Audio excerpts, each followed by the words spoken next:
Hello everyone, my name is Paulina Mazurek and I am the CEO and co-founder of BEIT. When I was invited to give this talk, I was wondering what to share with you.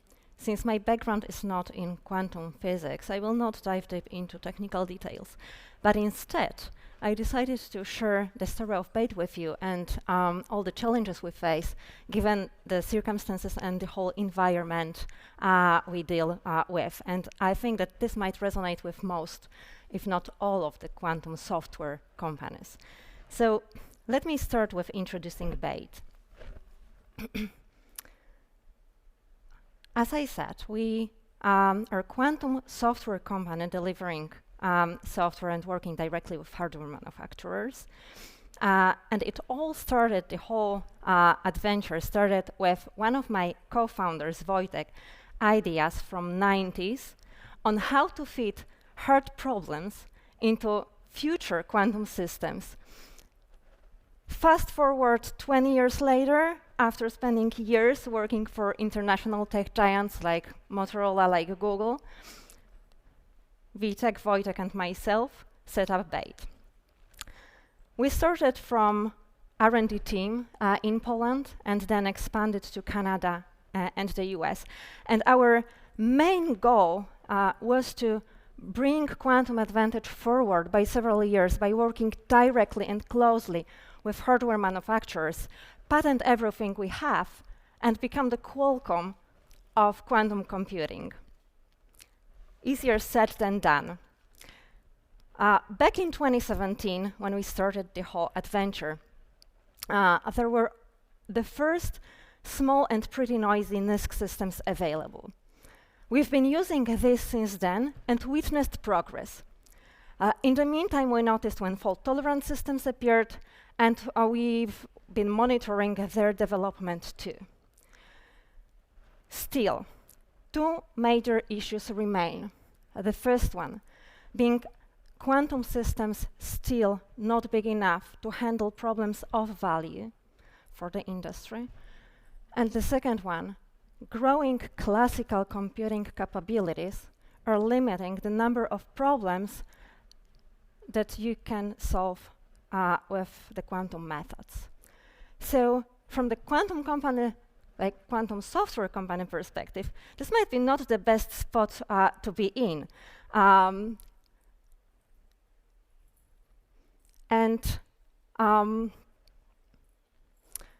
With what we've witnessed is kind of pushback, meaning different players in the industry were wondering if we will ever, as the whole industry, like as the whole quantum, deliver anything of value.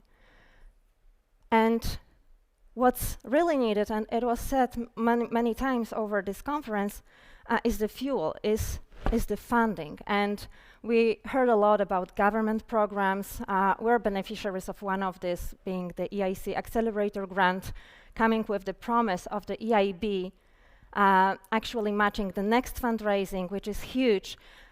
Over 22 out of 33 governments running various quantum initiatives actually deliver formal policies related to quantum.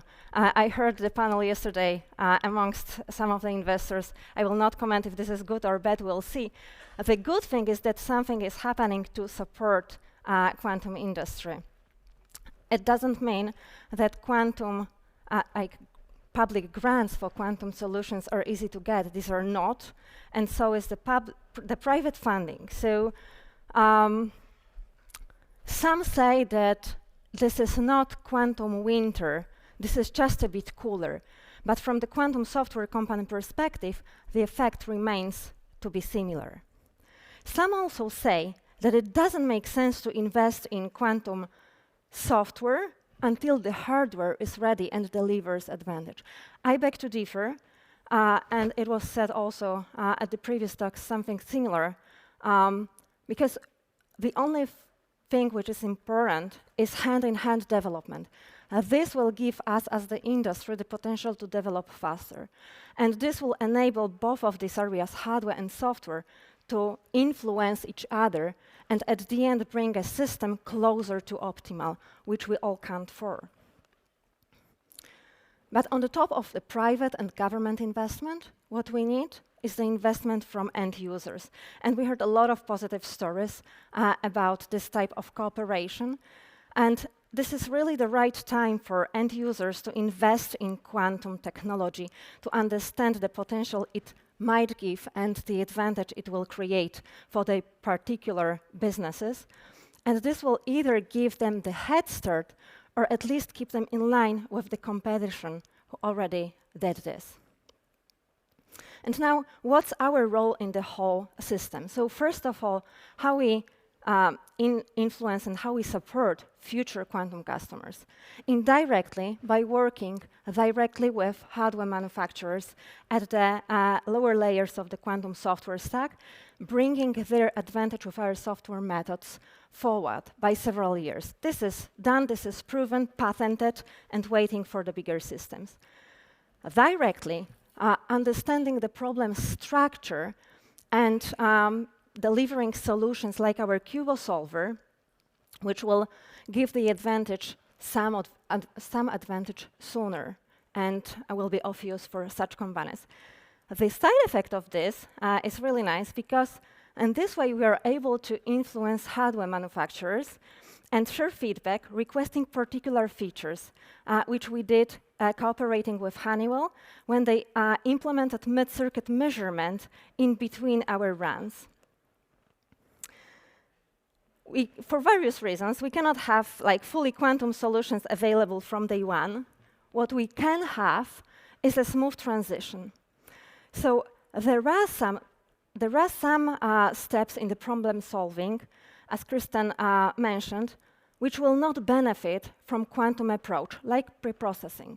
We don't need quantum for this. But there are particular steps which might already benefit from being solved on the wafer scale systems like Cerebras, some of which, in principle, can be solved quantumly. Toggling the relative size and hardness of the quantum part versus classical part should happen adaptively as hardware improves. So let me show you the example of our Q2B solver in terms of what I just said. This is the tool for solving optimization problems. Major applications are in pharma, of course, drug discovery, molecular docking, drug repurposing, clinical trial optimization. It can also solve other optimization problems too. And now, this is already done classically, implemented, available on AWS, everyone can play with. With our patented methods on solving QBOS on the graphs with limited tree width, we divided this problem into several building blocks. Now, some of these will be migrated towards wafer scale systems, and we plan the gradual migration towards the quantum part.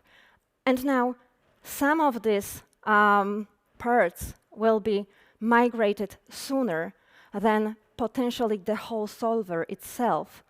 But this will still deliver business value and improve the results you will be getting from using this tool.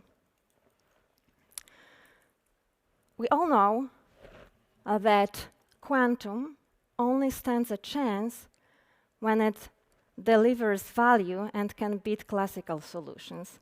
This is why we connect grand challenges in modern physics, chemistry, industry design with quantum algorithms, and our research is being patented and released as products. So one of these is quantum resource estimator, which counts T-gates, logical qubit, and fault-tolerant overheads for several classes of Hamiltonian problems. We also have some customers' tailored solutions, like mentioned earlier, Q2B solver. And our Toronto team is working on CodeCraft, being a suite for error-corrected circuit simulations. time will show if the strategy we're having is the best one. But to be honest, I don't see any other path from a quantum software perspective, given how our environment looks like, other than staying hardware agnostic as long as possible, building patent portfolio around your discoveries, your research, solving problems of value, even though the nearest achievable solutions might not be fully quantum, will be quantum inspired. And then what's really important from our perspective is we shouldn't be afraid, given where the industry is, and this is very early stage, we shouldn't be afraid of building strategic partnerships, of building various collaborations. This let us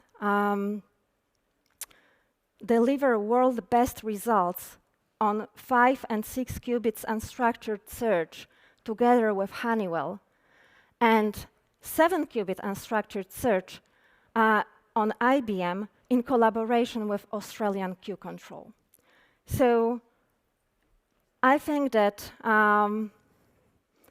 this is very important, and we really need more collaboration than the competition nowadays. Thank you very much.